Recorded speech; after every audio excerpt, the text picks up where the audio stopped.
plants, the green frontier. These are the discussions of the podcast Horticult. Its continuing mission to talk about strange new cultivars, to seek out new flowers and plant them, to boldly garden like no one has before.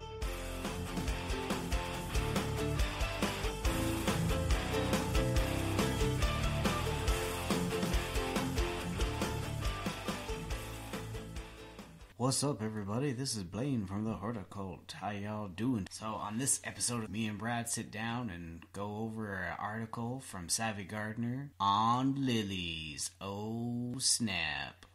So we just go over lilies, different types of lilies, how to tell the difference between lilies, how to care for lilies, how to grow lilies, how to prune lilies, if you need to stake lilies, even how to propagate them, fertilizing care, stuff like that. Hope you enjoy it. Let's get it on. So I'm B. Flane. And I am B. Radical. And we are the Horticult. Thanks for coming along for the ride. On this episode of the podcast, we're reviewing a blog post from Savvy Gardener. Cultivating curiosity and confidence, might I say. Oh, very well, sir. So we're going to go over 8 types of lilies, and Brad might throw in a couple more.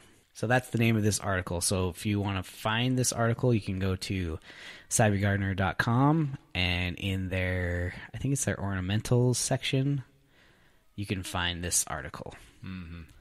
And we'll share it at the end of the podcast so you can tap into it. So lilies, real quick. I mean, lilies are in the Liliaceae family. Not too hard to remember that, but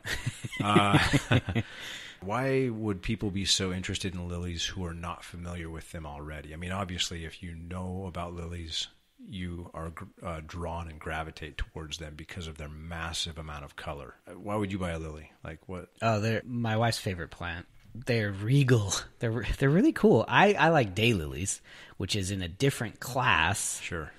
Because they're more water-wise and they're perennial, but these guys are too. But on the water-wise scale, I would have to say... These are more water-wise? No, less I water-wise? would say less, yeah. They're beautiful. Not just this article, which we'll kind of just cruise through that, but also I grow these in the greenhouse, and so I'm You're attached. Quite familiar with the struggles and the intricacies of how to grow these from bulb, and it gets a little bit interesting, I got to admit. But okay, so we're going to go through this article, and the first type of lily is Asiatic lily. Usually the colors are solid.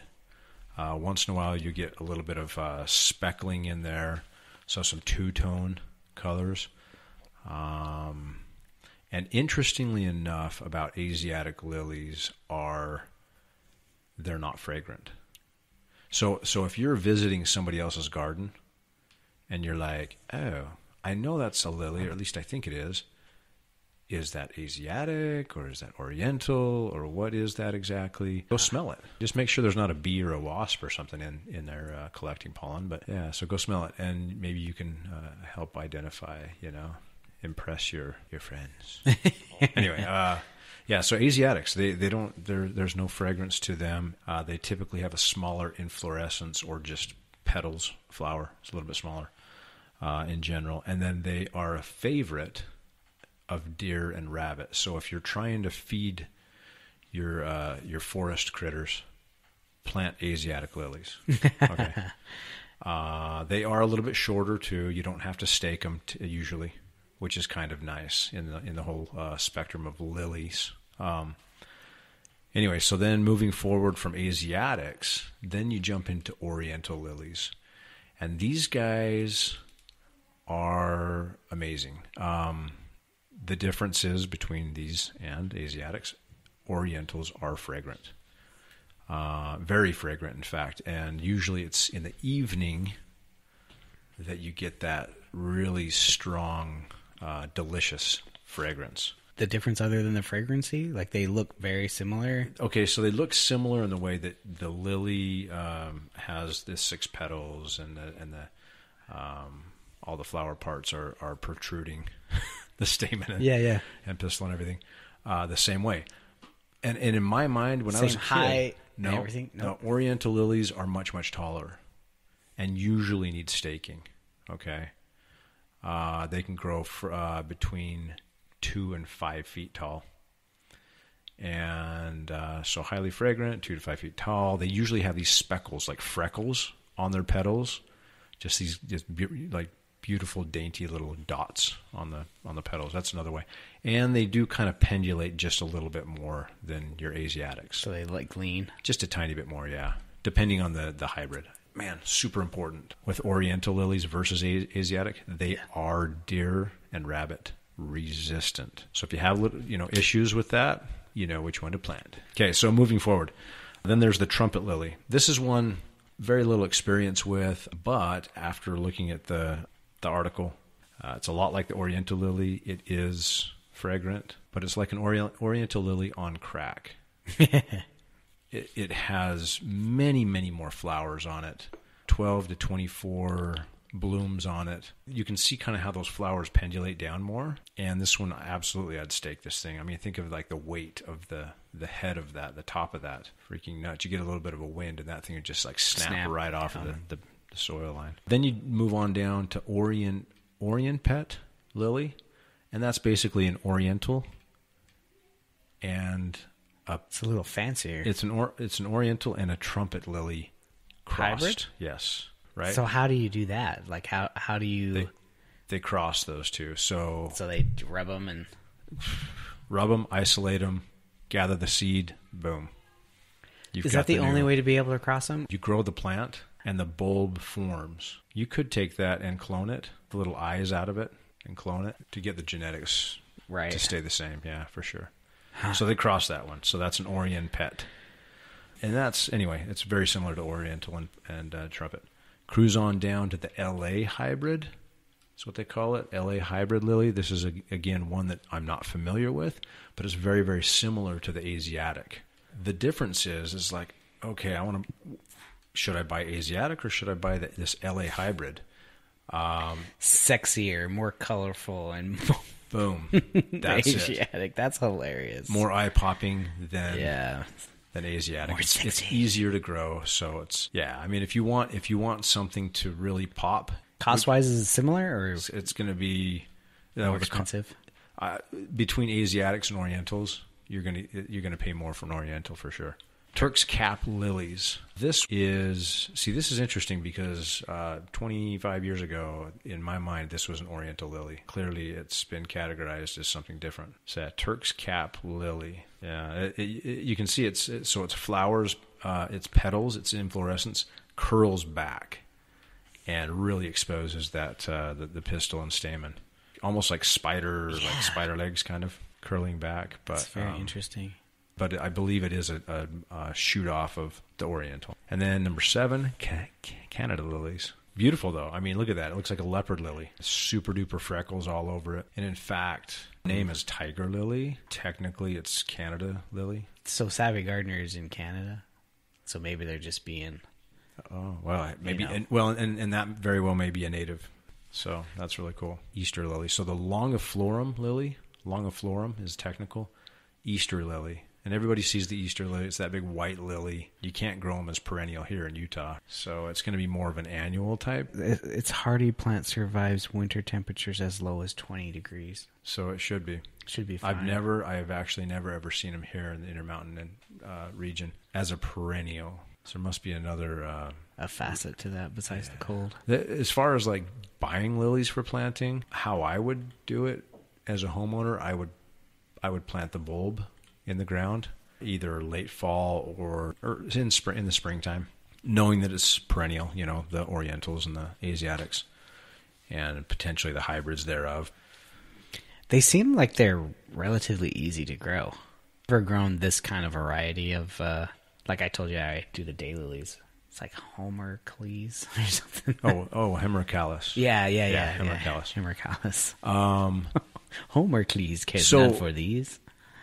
One thing I would recommend doing, though, to your lilies that I think a lot of people kind of forget about, I certainly am not on top of this myself, but that is supplying it with fertilizer every year and trying to recharge that bulb, that tuber, with like bone meal. Any fertilizer works, but bone meal in particular. So why bone meal? So it's more of a phosphorus-based fertilizer, and just to help with the that helps with the rooting and blooming of things. But and because these guys have flowers that are just gigantic, they need a lot of it. Yeah, I mean, and that kind of goes for like tulips and daffodils and things like that. If you want the flower integrity to stay large year after year after year, you really need to have some input to that bulb. You need to feed it. And would you say that's true with all bulbs? Like with your daffodils and tulips too, you should probably charge them with bone meal. Yeah. And you remember at Marinda, we used to do that. Well, we did. I wasn't there with bone meal. We did other stuff. We laid down phosphorus and potassium and sulfur. Didn't we have like sulfur pellets? We did, yeah, sulfur pellets to kind of help reduce the pH a little bit. And gypsum. We did all those, but I don't remember doing bone meal. Like, I think as we went on with Marinda, their budget was getting cut, and I think we just stopped doing some things, and I wasn't there for the bone meal stuff. Yeah. Anyway, it's one thing that it's just an extra step, but if you have the time, if you have the energy and the resources and whatnot, definitely feed your little dudes.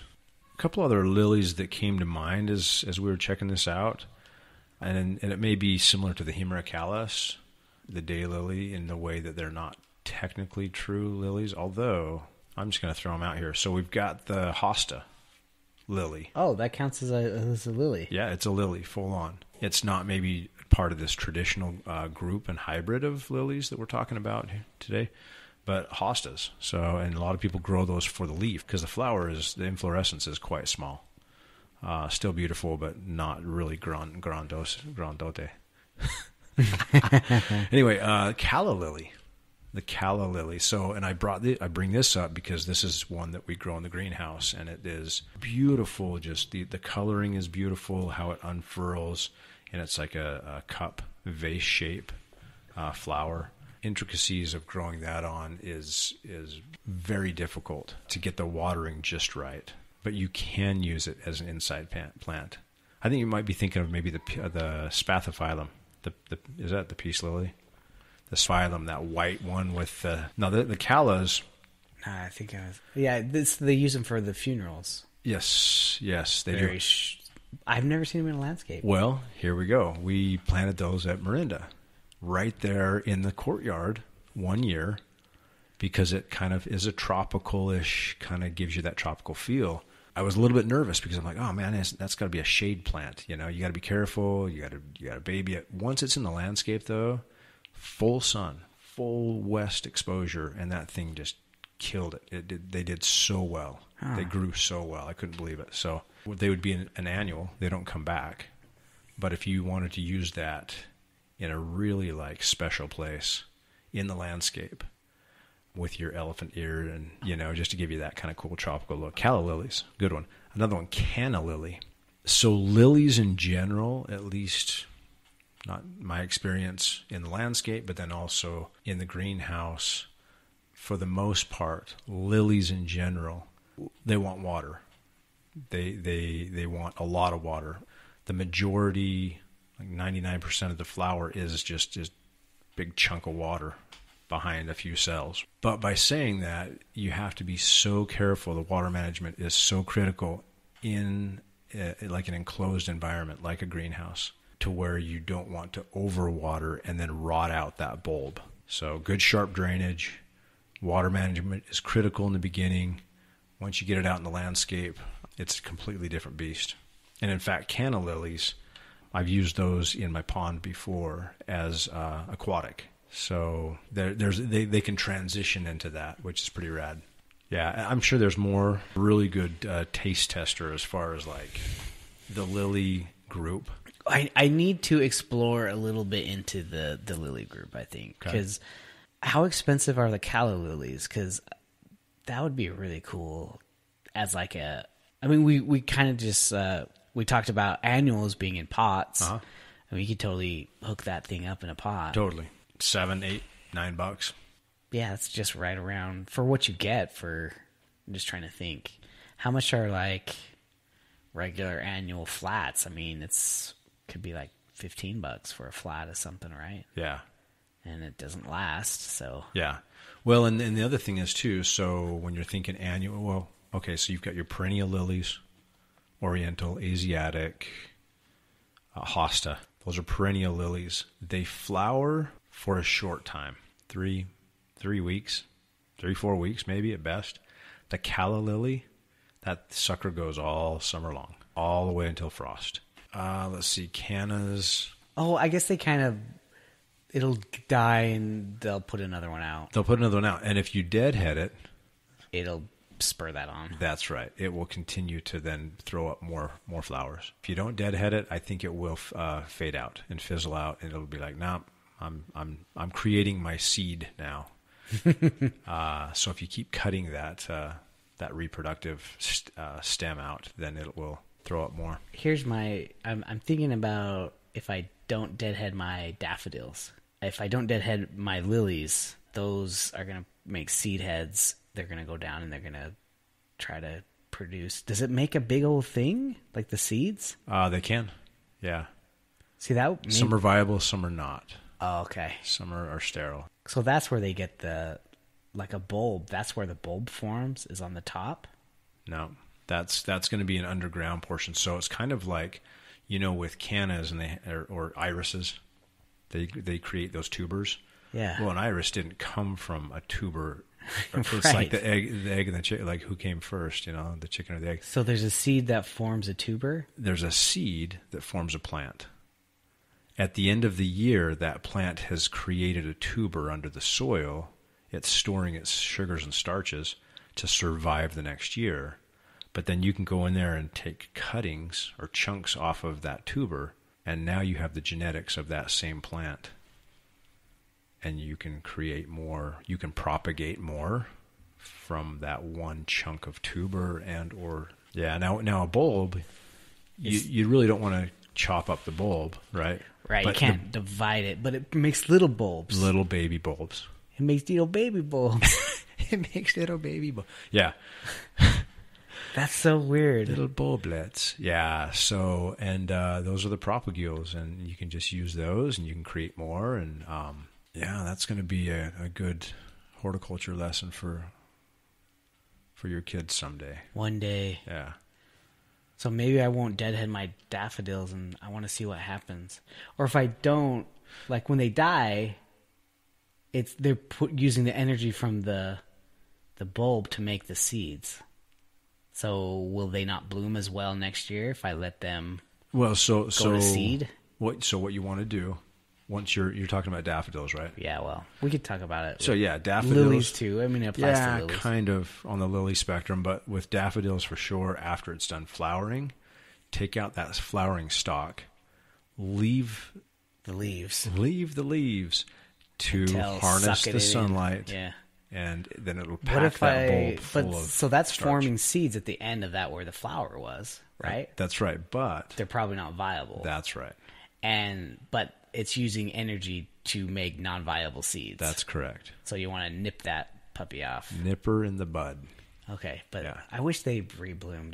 That would be really cool if daffodils. Oh, yeah. When you deadheaded them, they rebloomed. That's the next big thing. That's why I really like daylilies, because you could just whack them and they'll come back and rebloom and everything. Well, and you remember, this was kind of something we would always like chuckle at a little bit, but that was Brent's job. Yeah. Daylily deadheader. But here's the thing, though. It made all the difference, right? It did. Those details made all the difference. And so if you get lackadaisical, if you kind of I'll do it tomorrow, your daylily may start to peter out and fade, and then you don't end up with that big, nice show of flowers constantly through the season.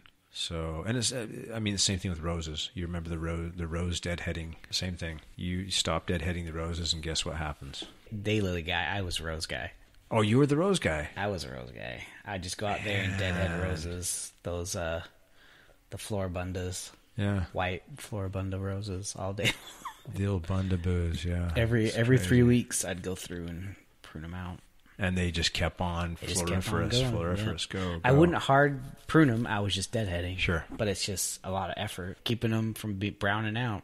Well, and if you wanted to go to a place that was fragrant, highly fragrant, that was the arbor. The rose arbor was the place to be. Cool. All right. Well, cool, Brad. All right, man. Take care. Thank you. Later. Bye. All right. Well, there we go. I just want to thank Brad for coming and do this podcast with me. I want to thank you, the Podlings, for listening. Thank you, Podlings, wherever you are. Hey, come join us on Facebook. We've got a Facebook group called the Horticult Facebook group. So if you want to watch us live, we record these podcasts live. You could be a part of that by asking us questions. Just find us Facebook business page, join it, like it, follow it, subscribe it. If you really like this podcast, give us a review on iTunes. So we'll see you next time. And don't forget to plant on, Babylon.